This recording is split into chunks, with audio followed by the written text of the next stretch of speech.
A beloved president's head blown apart in broad daylight. The alleged killer murdered before he could speak. Secret files locked away for decades. Whispers that the very people meant to protect him were the ones who pulled the trigger. What if everything you've been told about JFK's assassination is a lie? For over 60 years, Americans have asked the same haunting question. Did the government kill JFK?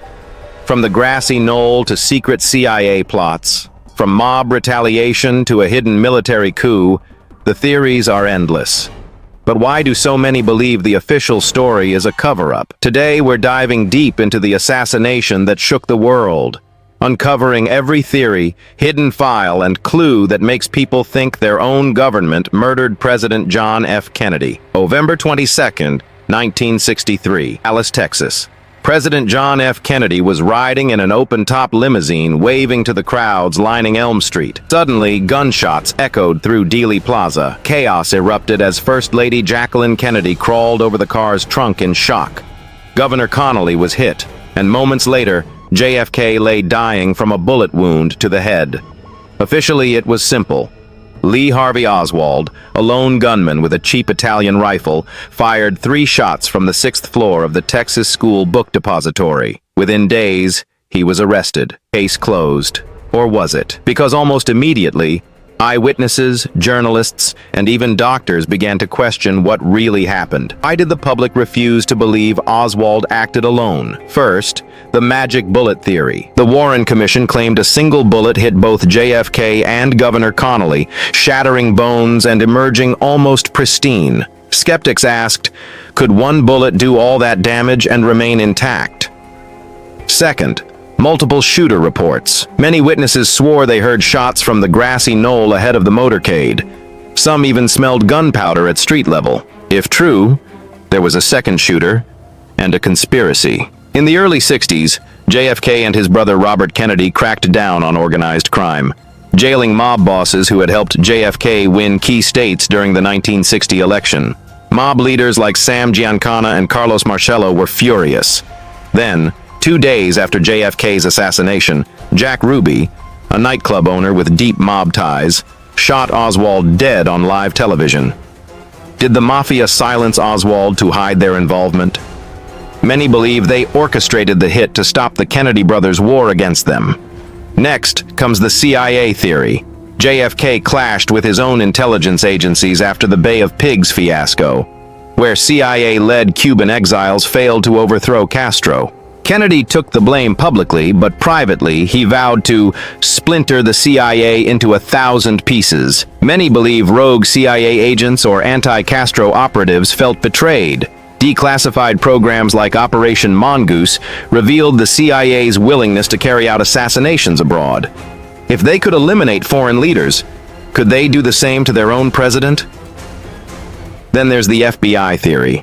J. Edgar Hoover, head of the FBI, had extensive surveillance files on JFK's private affairs and disliked his liberal policies.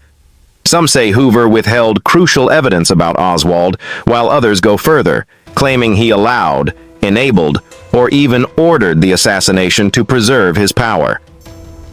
The House Select Committee on Assassinations later concluded the FBI failed to investigate adequately and withheld information from other agencies. Was this incompetence or cover-up? Another theory blames the military and defense contractors. Why? JFK resisted escalating the Vietnam War. Before his death, he signed National Security Action Memo 263, outlining troop withdrawal. But within days of his assassination, Lyndon B. Johnson reversed that decision, committing full scale to Vietnam. War means profit for weapons manufacturers and power for generals. Some believe JFK was removed by those who wanted war at any cost. The same forces Eisenhower warned about in his farewell address, the military-industrial complex. Finally, a darker domestic theory. What if Vice President Lyndon B. Johnson wanted the presidency so badly, he arranged JFK's murder? LBJ was under investigation for corruption and risked being dropped from the ticket in 1964. With JFK gone, he not only avoided political ruin, but rose to ultimate power. Evidence? None definitive.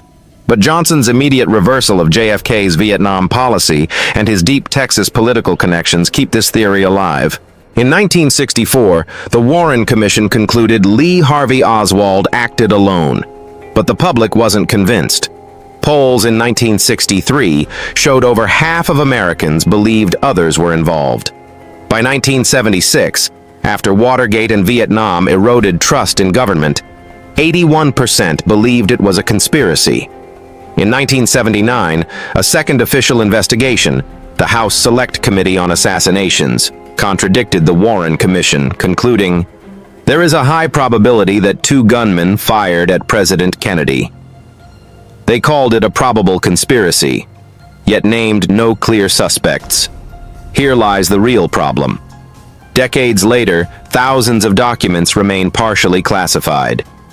Newly released CIA files reveal massive Cold War operations, secret anti-Castro plots, and deep ties between intelligence and organized crime. None prove a Dallas conspiracy, but they show an agency capable of extreme measures. Meanwhile, FBI records show they downplayed or withheld Oswald's background, his defection to the USSR, his visits to Cuban and Soviet embassies, his pro-Castro activities. Was this negligence or protection? The assassination became the ultimate American mystery. Books like Rush to Judgment and documentaries like The Men Who Killed Kennedy questioned the official story. But nothing impacted public opinion like Oliver Stone's JFK. The film depicted a sprawling conspiracy. The CIA, military, FBI, LBJ, all orchestrating a coup. It didn't matter if Stone's theory was entirely accurate. It cemented doubt in the public mind forever. Why do people think the government killed JFK? Because history revealed. CIA lies about coups abroad. FBI surveillance abuse under Hoover. Military deception in Vietnam and Iraq. Watergate showed a president's willingness to break laws and cover them up. When you add mysterious deaths of witnesses, sealed files, and secret agencies with no accountability, belief in conspiracy is inevitable. Here is the climax of our exploration. Despite decades of investigations, no official evidence proves the U.S. government killed JFK. The Warren Commission says Oswald acted alone. The House Select Committee says there was probably a second shooter. The CIA and FBI deny involvement. Yet over 65% of Americans today still believe the government was involved. Because sometimes, belief isn't about proof, it's about trust. And when trust is shattered, truth becomes whatever people want, or fear, it to be. In the end, JFK's assassination remains a dark mirror reflecting America's deepest fears about power, secrecy, and betrayal. Was it the CIA, the Mafia, the FBI, or simply a disturbed lone gunman? Maybe we'll never know.